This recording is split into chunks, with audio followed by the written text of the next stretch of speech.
Party की उसमें मुख्य भूमिका रही है और लोगों को पता है कि कांग्रेस पार्टी एक ऐसी पार्टी है जो इस हर क्षेत्र का विकास समान विकास करती है, हर वर्ग का समान विकास करती है। और हमें पूरी उम्मीद है कि कांग्रेस पार्टी की एक नीति रही है, पहले से रही है। बहुत कम चुनाव ऐसे होंगे जो कांग्रेस पार्टी ने मुख्यमंत्री जो है का चेहरा पहले दिया है। ये संगठन कांग्रेस पार्टी का संगठन तो है ही है। एक संगठन हमारे को जोगिंद्रनगर में और मिलता है, जो 250-300 जो लोग हैं, मेरे साथी हैं, वो मेरे लिए दिन रात काम करने के लिए तैयार हैं।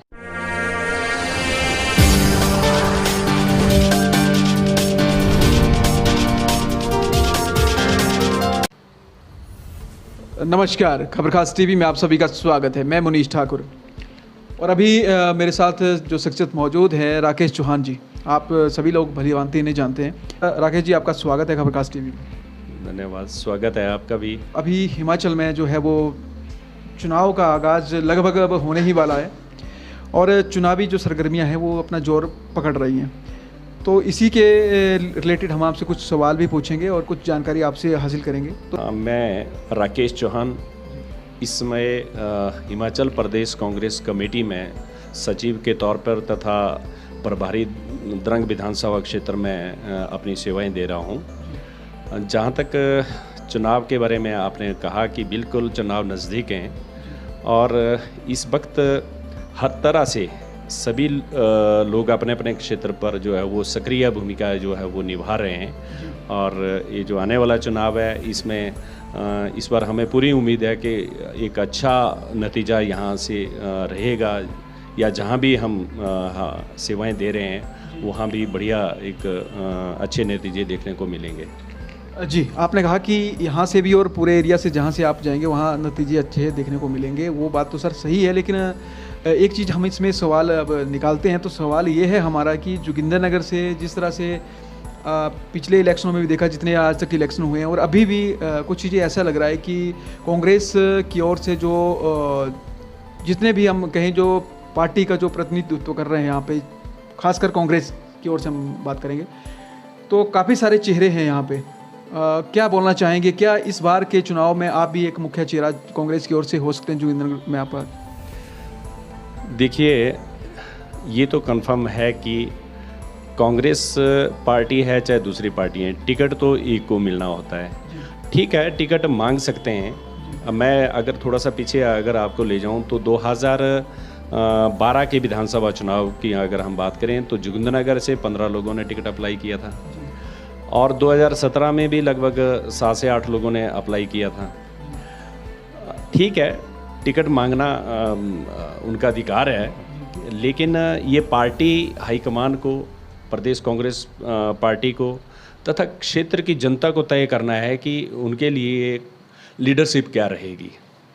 और ज़्यादा अगर कैंडिडेट हैं तो नेचुरली इससे ऐसा लगता है कि नहीं, कांग्रेस मजबूत है जोगिंद्रनगर में। और रही बात, जैसे मैंने कहा कि ये रहता है चुनाव के टाइम, लेकिन वही बात आती है कि जो 3 या 4 लोगों की जो एक पैनल बनता है उसमें जाएंगे। उन्हीं में से जो है वो पार्टी जो है ये देखेगी कि कौन कैंडिडेट जो है वो इस विधानसभा क्षेत्र के लिए जो है वो सही रहेगा, जो कि सीट निकाल के दें। और जहाँ तक आपने ठीक कहा कि भी यहाँ कैंडिडेट जो है या दावेदार ज़्यादा हैं, मेरा मानना ये है कि इस बार के जो टिकट हैं वो बड़े नए तौर तरीके के साथ जो है वो पार्टी जो है उस पर डिसीजन लेने जा रही है, क्योंकि कई तरह के सर्वे चले हैं। और उन लोगों को, मेरा मानना है, उन लोगों को ज़्यादा प्राथमिकता मिलेगी जो पार्टी के प्रति निष्ठावान और पूरी ईमानदारी के साथ चले हुए हैं। और लोगों का रुझान भी अगर उनके प्रति है तो पूरी इससे जो है मैं कह सकता हूं कि इस बार का जो टिकट है वो ठीक और अच्छे मतलब इसमें जाएगा ताकि यहाँ से सीट निकले। जी, आपने कहा कि यहाँ का जो सीट है किसी अच्छे व्यक्ति को जाएगा, तो आपके जितने भी यहाँ पे कैंडिडेट हैं जो ये दावा करते हैं कि टिकट उन्हें मिल सकता है या मिलेगा, तो कहीं ना कहीं टिकट तो आपने जैसे कहा कि टिकट एक को ही मिलेगा, सबको तो टिकट नहीं मिल सकता है, ये तो बेसिकली सभी को पता है। लेकिन यदि टिकट एक को मिलेगा तो क्या बाकी लोग उस एक व्यक्ति का मतलब साथ देंगे, हम ये कह सकते हैं? बिल्कुल, मेरा मानना तो यही है जी कि अगर पार्टी किसी नॉन कंट्रोवर्शियल कैंडिडेट को जी और एक ठीक, जैसे मैंने पहले भी कहा कि एक ठीक कैंडिडेट को अगर यहाँ उतारती है, क्योंकि हर विधानसभा क्षेत्र की जो परिस्थितियाँ हैं वो अलग अलग बनी होती हैं। तो इस वक्त जैसे कि भाजपा में भी कुछ टिकट के इसमें लड़ाई चल रही है, पहले नहीं थी तो इस बार चल रही है कि अभी भाजपा का भी नहीं पता किसको टिकट मिलना है। वैसा ही अगर कांग्रेस में तो चलो पहले भी था, अब भी है, लेकिन टिकट एक को मिलना है। ये बिल्कुल सच्चाई है कि जैसे मैंने कहा कि लोगों का मानना भी यही है कि नॉन कंट्रोवर्शियल कैंडिडेट जिसका कोई विरोध ना हो, क्योंकि पिछले इसमें आप सभी के सामने ये चीज़ आई है, जैसे आपने कई बार हमारे से पूछा कि 2017 में आपसी कंट्रोवर्सी की वजह से जो है इस विधानसभा क्षेत्र में कांग्रेस को बहुत बड़ा नुकसान हुआ है। और इस बार पार्टी ने जो है ये निर्णय लिया हुआ है कि ऐसे जो विधानसभा क्षेत्र हैं वहाँ टिकट का जो फैसला है वो बड़े सोच समझ के और वहाँ के समीकरण को देखते हुए कि वहाँ क्या ठीक रहेगा, पार्टी उस पर निर्णय लेगी और आपके सामने आएगा अच्छा और सशक्त कैंडिडेट आएगा। और मैं आपको दावे के साथ कहता हूँ कि इस बार जो है वो जोगिंदरनगर से कांग्रेस पार्टी का कैंडिडेट जो है वो जीत के विधानसभा में जाएगा। कि यदि जोगिंदरनगर से आपको टिकट मिल गया और आप जैसे कह रहे हैं आप जीत के भी आ गए, तो जोगिंदरनगर के लिए आपके कुछ ऐसे कार्य जो प्राथमिकता के आधार पे हों, वो कौन से कार्य हैं और जनता के लिए, आप जोगिंदरनगर की जनता के लिए आपको करना चाहें सब सर्वप्रथम? मुनीश जी, जहाँ तक आपने मेरा सवाल है, मैं पार्टी लाइन का आदमी हूँ, संगठन का आदमी हूँ, पार्टी लाइन का आदमी हूँ। आपके सामने एग्जाम्पल है, मैंने कहा कि 2012 के विधानसभा चुनाव में भी मैं टिकट के पैनल में था। 2 लोग स्क्रीनिंग कमेटी और सेंट्रल इलेक्शन कमेटी के लिए प्रस्तावित किए थे, प्रदेश कांग्रेस कमेटी से और स्क्रीनिंग कमेटी से। मुझे नहीं मिला, मैं पार्टी लाइन पे चल के ईमानदारी से पार्टी का काम किया। 2017 में फिर पैनल में था, नहीं मिला, कुछ समीकरण ऐसे बने कि मुझे टिकट नहीं मिला, फिर भी पार्टी लाइन पे चलाऊं और ईमानदारी से पार्टी का साथ दिया हूँ। और जितने भी चुनाव हुए हैं, मैं पिछले लगभग 30 सालों से कांग्रेस पार्टी में हूँ और पिछले 20 सालों से सक्रिय राजनीति में भी हूँ। टिकट नहीं मिला, पार्टी लाइन में हूँ। अब आप एक चीज़ मुझे ज़रूर बताएंगे कि जिनको भी टिकट मिला है, जिन्होंने चुनाव लड़े, मैंने पूरी सक्रियता के साथ और पूरी ईमानदारी के साथ पार्टी का काम किया। आज तक पार्टी ने कोई ऐसे एलिगेशंस मेरे ऊपर नहीं लगे कि कोई बगावत की, जबकि लोग बगावत में चले जाते हैं। जब टिकट नहीं मिलता तो कई तरह की बगावत कर देते हैं। हमने एक शब्द भी जो है वो किसी कैंडिडेट के खिलाफ या पार्टी के खिलाफ नहीं निकाला है। इस बार मुझे पूरा विश्वास है कि इस तरह की निष्ठा और ईमानदारी और जिस तरीके से हम काम कर रहे हैं कंस्टिट्यूंसी में, और लोगों का मानना भी है, लोग भी साथ हैं, मुझे लगता है कि इस बार निर्णय अच्छा आएगा। और पार्टी के प्रति निष्ठा और ईमानदारी तो है ही है, तो पूरी उम्मीद है हमें। जहाँ तक जीतने के बाद अगर कंस्टिट्यूंसी के लिए प्राथमिकता क्या रहेगी, इस विधानसभा क्षेत्र में आपने देखा कि काफ़ी समय से ये विधानसभा क्षेत्र जो है वो विकास के मामले में जो है वो पिछड़ता जा रहा है। पिछले 5 साल हमारे ब्लैंक में निकल गए। मैंने कई बार मीडिया के माध्यम से भी ये बात उठाई है। मैं जगह जगह मैं मीटिंगें कर रहा हूँ, जगह जगह जा रहा हूँ, देख रहा हूँ, हर तरह से मैंने वहाँ हर क्षेत्र की जो समस्याएं उनको भी उठाया है और सामने लाई हैं चीज़ें। प्राथमिकता की बात जहाँ है, आपने देखा होगा कि आज के वक्त जो है सबसे बड़ी समस्या है बेरोज़गारी, उसके बाद स्वास्थ्य, उसके बाद आपने देखा होगा शिक्षा। इस विधानसभा क्षेत्र में आज तक जैसे स्वास्थ्य के क्षेत्र में जिस तरह से यहाँ लोगों को सुविधा मिलनी चाहिए थी, चाहे वो सरकारी क्षेत्र में हो चाहे निजी क्षेत्र में, लेकिन वो नहीं मिल पाई है। आज भी हमारे लोगों को स्वास्थ्य लाभ लेने के लिए बाहर दूसरे राज्यों में जाना पड़ता है या दूसरे डिस्ट्रिक्ट में जाना पड़ता है। जोगिंद्रनगर में हमारे को अभी तक स्वास्थ्य जो सुविधाएं मिलनी चाहिए थी जिस हिसाब से, वो नहीं मिल पा रही है। शिक्षा के हिसाब से भी अगर हम देखें, कोई बड़े इंस्टीट्यूट, कोई यूनिवर्सिटीज़, कोई कॉलेज इस विधानसभा क्षेत्र को अभी तक नहीं मिल पाए हैं। ये हमारा दुर्भाग्य है कि आज तक जो भी नुमाइंदे रहे हैं उनकी सोच इस तरफ क्यों नहीं रही। आज अगर हम बेरोज़गारी की बात करें, बहुत ज़्यादा बेरोज़गारी इस विधानसभा क्षेत्र में। और जहाँ तक प्राथमिकता की बात है, ये जो हमारा क्षेत्र है, ये एक प्रकृति की एक ऐसी धरोहर है कि इतनी इसमें संभावना है, टूरिज़्म इतना है। मैं कहता हूँ कि एक छोटा सा एग्जांपल आपके सामने है, बीड बिलिंग। हज़ारों लोगों को वहाँ रोज़गार मिला है, हज़ारों लोगों को रोज़गार के साधन मिले हैं। तो ये जो हमारा एरिया है, ये खासकर जोगिंद्रनगर विधानसभा क्षेत्र, इसमें बहुत टूरिज़्म है, बहुत इसको डेवलप करने की ज़रूरत थी, लेकिन नहीं कर पाए। अगर हुआ होता तो इस क्षेत्र के युवाओं को कहीं बाहर नहीं भटकना पड़ता, बाहर नहीं जाना पड़ता। और भी हमारे जब कहीं ऐसी कहीं डेवलपमेंट होती है, जब ऐसे कहीं किसी क्षेत्र का विकास होता है, तो हर वर्ग के लोगों को उसका फ़ायदा मिलता है।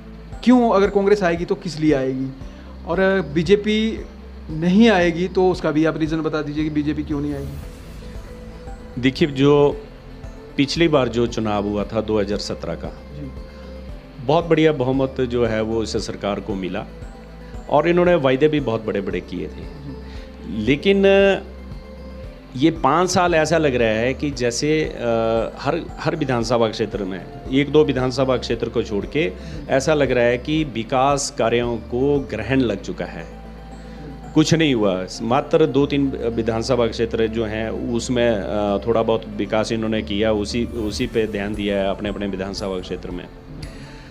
रही बात कि सरकार हमारी आएगी, हम दावे के साथ कहते हैं, और ये ऐसे नहीं कह रहे हैं। एग्जाम्पल, अभी बाई इलेक्शंस हुए हैं, एक लोकसभा का हुआ है और 3 विधानसभा के हुए हैं, और कांग्रेस जीती है ना इनको। तो इससे पता लगता है कि लोगों का जो रुझान है, जो हिमाचल प्रदेश की जो जनता है, इस वक्त उनको पता है कि जो बीजेपी की जो सरकार प्रदेश में बैठी है उसने कुछ नहीं किया। जो मूलभूत सुविधाएं पब्लिक को मिलनी चाहिए थी वो नहीं मिली, रोज़गार के साधन नहीं जुटा पाए, कर्मचारी इनसे खुश नहीं है। आपने देखा, आज भी अगर आप देखें तो हर दूसरे दिन कोई ना कोई वर्ग जो है वो सड़क पर इनके खिलाफ उतर के आ रहा है। तो स्वाभाविक है कि लोग चेंज चाह रहे हैं। जब लोगों के आपने काम नहीं किए हैं, जिस उम्मीद से आपको चुन के जो है वो भेजा था, आपको सत्ता दी थी, अगर उसके अनुरूप आपने काम नहीं किए हैं तो नेचुरली स्वाभाविक है कि लोग बदलेंगे ही। और कांग्रेस पार्टी का हमेशा प्रयास रहा है, आज तक जितनी भी यहाँ हिमाचल प्रदेश में जो विकास हुआ है और जितनी नौकरियाँ मिली है, वो कांग्रेस पार्टी की उसमें मुख्य भूमिका रही है। और लोगों को पता है कि कांग्रेस पार्टी एक ऐसी पार्टी है जो इस हर क्षेत्र का विकास, समान विकास करती है, हर वर्ग का समान विकास करती है। और हमें पूरी उम्मीद है कि इसी उम्मीद के साथ जो है लोग इस बार वोट करेंगे, और हम पूरी बहुमत के साथ, मैं तो कहता हूँ कि कम से कम 80% सीटें जो हैं हिमाचल प्रदेश में कांग्रेस पार्टी की आएगी, और एक बढ़िया बहुमत के साथ जो हम सरकार बनाएंगे। बिल्कुल एक दावे के साथ बोला हुआ है कि जैसे ही हमारी सरकार बनेगी, हम 10 दिन के अंदर जो है जो इस ओपीएस के ऊपर हम फैसला लेंगे, पेंशन देंगे अपने कर्मचारियों को। ये बिल्कुल दावे के साथ कहा है। और इसको हम जो हमारा जो चुनावी जो हमारा एक घोषणा पत्र होगा उसमें भी इसको ऐड कर रहे हैं कि हिमाचल में जो बीजेपी है अब चुनाव लड़ेगी तो उनके पास एक मुख्यमंत्री चेहरा है, क्योंकि जयराम ठाकुर जी ने ये कह दिया कि अब चुनाव उन्हीं के चेहरे के ऊपर लड़ा जाएगा। कांग्रेस से हम किसको माने कि कौन मुख्यमंत्री का चेहरा इस बार रहने वाला है? देखिए, कांग्रेस पार्टी की एक नीति रही है, पहले से रही है। बहुत कम चुनाव ऐसे होंगे जो कांग्रेस पार्टी ने मुख्यमंत्री जो है का चेहरा पहले दिया है। पार्टी हाईकमान ने, क्योंकि ये पार्टी हाईकमान तय करता है बाद में जब हम सरकार बनाने के काबिल होते हैं। मुख्यमंत्री कौन होगा कौन नहीं होगा ये हमारे अधिकार क्षेत्र से बाहर की बातें हैं, पर चुनाव जो है पहले भी बहुत से चुनाव कांग्रेस पार्टी ने बिना मुख्यमंत्री के चेहरे के लड़े हैं और जीते हैं। काफ़ी खासी लंबे समय से कांग्रेस का कोई लीडर यहाँ पे जोगिंद्रनगर में आज तक नहीं रहा, क्या कुछ कहना चाहते हैं? देखिए, मैंने पहले भी कहा है कि पिछले 20 वर्षों से सक्रिय राजनीति में हूँ, सक्रिय, और लगातार कार्यकर्ताओं के साथ बड़े ईमानदारी और निष्ठा के साथ हर क्षेत्र पर काम करते आ रहे हैं। नंबर 1, मेरे को ये लग रहा है कि जहाँ तक आपने कहा कि अगर मैं कैंडिडेट होता हूँ, पार्टी मुझे टिकट देती है, तो एक पार्टी लाइन का आदमी हूँ, पार्टी लाइन से बाहर बिल्कुल नहीं गया हूँ। 2 बार टिकट ना मिलने पर भी मैं पार्टी के साथ चला हूँ, ईमानदारी के साथ चला हूँ। जिस भी क्षेत्र में मुझे पार्टी ने सेवाओं के लिए भेजा, वहाँ भी ईमानदारी के साथ हमने काम किया। नंबर 2, कि मैं कैसे जीत सकता हूँ कि पार्टी का पूरा साथ है। मैं एक नॉन कंट्रोवर्शियल कैंडिडेट हूँ।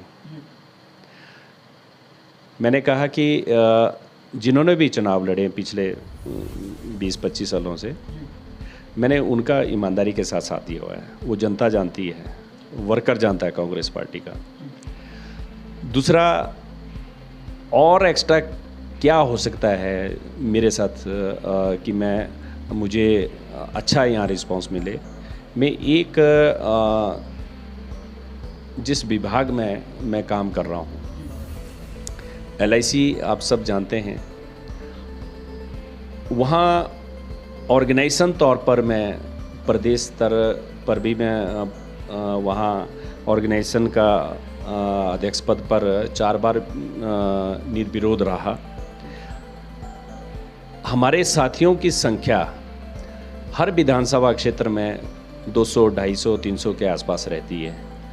और मैं जोगिंद्रनगर में भी दावे के साथ कहता हूँ कि यहाँ जो मेरे साथी हैं, जिनका जो हम साथ में काम करते हैं और जिनके लिए मैंने दिन रात लड़ाई लड़ी है ऑर्गेनाइजेशन बेस पे, 250-300 लोग मेरे लिए हर समय खड़े रहते हैं।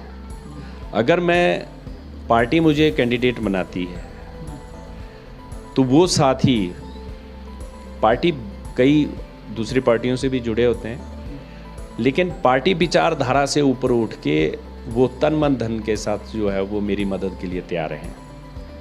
एक पार्टी संगठन, कांग्रेस पार्टी का संगठन तो है ही है, एक संगठन हमारे को जोगिंद्रनगर में और मिलता है, जो 250-300 जो लोग हैं मेरे साथी हैं, वो मेरे लिए दिन रात काम करने के लिए तैयार हैं। और एक और मैं आपको बताना चाहूँगा, क्योंकि ये बहुत बड़ा चुनाव होता है, जो डिलिमिटेशन वाला ये जो एरिया है उसमें भी कम से कम हमारी 9 पंचायतें इस विधानसभा क्षेत्र में आई है। बेसिकली मैं उस एरिया से हूँ और यहाँ भी पिछले 35 वर्षों से मैं जोगिंद्रनगर में बैठा हूँ। मैं वो डिलिमिटेशन वाला एरिया में भी हमारी अब मैक्सिमम रिश्तेदारी या और जो हमारा सर्कल है वो लोग भी चाहेंगे। तो कहीं ना कहीं मुझे ये लग रहा है कि एक तो मैं 20 सेंटर में बैठा हूँ और एक जो पार्टी को एक उम्मीदवार, सशक्त उम्मीदवार चाहिए, वो मुझे लगता है कि मैं अच्छा करके दे सकता हूँ पार्टी में और मैं जीत सकता हूँ। जोगिंदरनगर की जनता से निवेदन करना चाहूँगा, चाहे वो नौजवान हैं, चाहे और वर्गों के लोग हैं, उसमें हमारी माताएं हैं, बहनें हैं, बुज़ुर्ग हैं, मैं सभी से ये निवेदन करना चाहूँगा कि कांग्रेस पार्टी के लिए, मैंने पहले कहा है कि मैं पार्टी लाइन का आदमी हूँ, पार्टी टिकट एक को मिलना है, लेकिन मुझे ऐसा लगता है कि आज के समय में जो इस वक्त समय चल रहा है, जो चुनाव देखते आ रहे हैं लोग, इस समय मैं अपने आप को सबसे मजबूत दावेदार इस विधानसभा क्षेत्र में मानता हूं। तो मेरा निवेदन रहेगा सभी से कि सरकार कांग्रेस की बननी है, ये तय है कि प्रदेश में सरकार कांग्रेस की बननी है।